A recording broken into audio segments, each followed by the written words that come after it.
शहराला खूप सक्ती होत आहे आणि मनसेला मनसेकडून याचा चांगलाच विरोध होत आहे.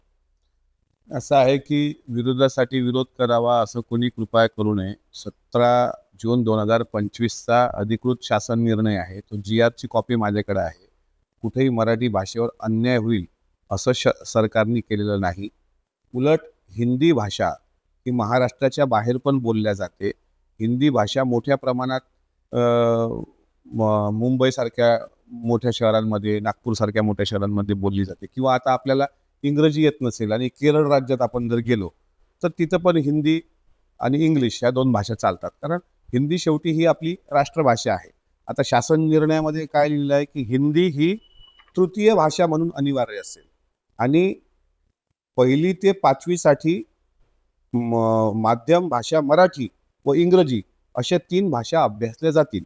आणि पुढं असं लिहिलं आहे, सर्व माध्यमांच्या शाळांमध्ये मराठी भाषा अनिवार्य असेल. ही मराठी भाषेला कुठेही धक्का लागणार नाही आणि इतर भाषेचा सुद्धा सन्मान होईल. आता तिसरी भाषा काही लोकांना जर आता कोकणी शिकायची आहे, पण शाळेत 20 विद्यार्थी आहेत, तर त्यांना कोकणी सुद्धा शिकता येईल ऑनलाईन पद्धतीनं. त्याची अध्यापनाची व्यवस्था हे स्वतः सरकार करणार आहे. कोणाला जर संस्कृत शिकायची असेल पण कंपल्सरी 20 विद्यार्थी असतील, शासन निर्णय एकदा वाचा. तशा पद्धतीनं आणि आजच्या पिढीनं सर्व भाषा अभ्यासल्या पाहिजे ना. आपण ज्यावेळेस सोयीचं राजकारण आपलं करतो, आपण छत्रपती शिवाजी महाराजांचं नाव घेतो, संभाजी महाराजांचं नाव घेतो, सावित्रीबाई फुलेंचं नाव घेतो. स्वतः शिवाजी महाराजांना 7 भाषा येत होत्या. स्वतः शहाजी राजांनी मराठीसोबतच कन्नड भाषेचा अभ्यास केला होता. त्यांचे म्हणजे कन्नड भाषा असेल, हिंदी भाषा असेल, ब्रजभाषा असेल. इतकंच नाही, शिवाजी महाराजांची स्तुती करणारं पहिलं काव्य हे कवी भूषणनी लिहिलं आहे, इंद्रजिमी जंबपर. हे हिंदीमध्ये काव्य आहे. छत्रसाल बुंदेला आला होता, तो हिंदी भाषिक होता. इतकंच काय, आपण संभाजी महाराजांपर्यंत जाऊया, त्यांना तर 17 भाषा येत होत्या. त्यांनी हिंदी भाषेमध्ये भेदनायिका आणि नखशिखांत असे 2 ग्रंथ निर्माण केले. सावित्रीबाई फुलेंनी तर आणखी एक पाऊल पुढे टाकून सांगितलं का इंग्रजी माऊली, इंग्रजी सावली, इंग्रजी वै खरी बहुजनाची, इंग्रजी शिकूनी जाती भेद मुळा आणि भटा भारुळा गाडून या. हे सावित्रीबाई फुलेंनी म्हटलेलं आहे. त्याच्यामुळं महात्मा फुले हिंदी, मोळी, बाबासाहेब आंबेडकरांच्या अनेक भाषेवर प्रभुत्व आहे, महात्मा फुलेंचं अनेक भाषेवर प्रभुत्व आहे. शिवाजी महाराजांना 7 भाषा येत होत्या, शंभूराजांना 17 भाषा येत होत्या, शहाजी महाराज अनेक भाषेचे जाणकार होते, जिजाऊसाहेब अनेक भाषेचे जाणकार होत्या, अहिल्यामाई होळकरांना अनेक भाषा येत होत्या.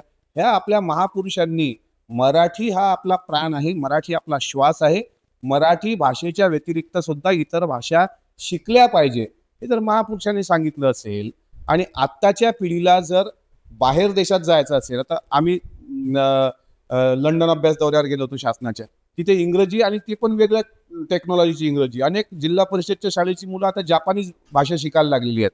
जर तुम्हाला जागतिक व्हायचं असेल तर सर्व भाषा आल्याच पाहिजे.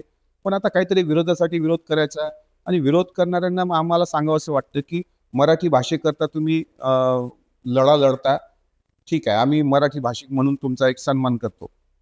मराठी मराठी लोकांचे किती खाद्यपदार्थ स्टॉलवर उपलब्ध आहेत जरा एकदा विचार करा. कुठल्याही हॉटेलमध्ये जा, तुम्हाला भेटतं इडली, तुम्हाला भेटतं डोसा, तुम्हाला भेटतो मेदूवडा. ही सगळे खाद्यपदार्थ हे तर पाश्चिमात्य आहेत, म्हणजे महाराष्ट्राच्या बाहेरचे, साऊथ इंडियन. आपला उपमा कुठं गायब झाला? उकळपेंडी भेटत होती, चना पोहे भेटत होते. मराठी माणसाचे स्टॉल पण आज मुंबईमध्ये कुठं दिसत नाहीत. त्याकरता मराठी माणूस आता मराठी माणसाने एखादा छोटा स्टॉल लावला, त्याच्या बाजूलाच तुम्हाला साऊथ इंडियनचे स्टॉल दिसतात. आपल्या मराठी माणसाचं दैवत शिर्डीचे साईबाबा, या शिर्डीमध्ये 90% व्यापारी हे साऊथ इंडियन आहेत. याचा अर्थ मराठी माणूस त्यांच्या साऊथ इंडियनमध्ये जाऊन तसा तसा नाश्ता करतो, पण मराठी माणसाचा नाश्ता कुठं अवेलेबल आहे? त्याच्यामुळे काहीतरी समोर आपल्या डोळ्याच्या राजकारण आहे आणि मराठीचा मुद्दा पुढं करून काहीतरी वादविवाद घालायचा, हे असं करून सरकारला बदनाम करण्याचा कृपया कोणी प्रयत्न करू नये. माझ्याकडे शासनाची या GRची अधिकृत कॉपी आहे.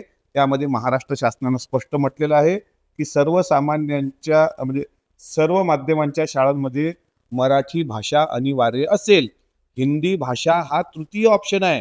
तिसरी भाषा हिंदी असेल, म्हणजे इंग्रजी मराठी आता कंपल्सरी. आणि त्याच्या व्यतिरिक्त जर कोणाला ऐच्छिक विषय घ्यायचा असेल, कोणाला कोंकणी शिकायची असेल, कोणाला संस्कृत शिकायची असेल, कोणाला कन्नड शिकायची असेल, कोणाला पाली भाषा शिकायची असेल, तसे जर 20 विद्यार्थी तिथे उपलब्ध असले तर तशी सुद्धा सोय हे राज्य सरकार करून देणार. एवढा स्पष्ट GR असताना काहीतरी आंदोलनं होतील आणि महाराष्ट्राचं वातावरण खराब होईल असं कृपा करून करू नका.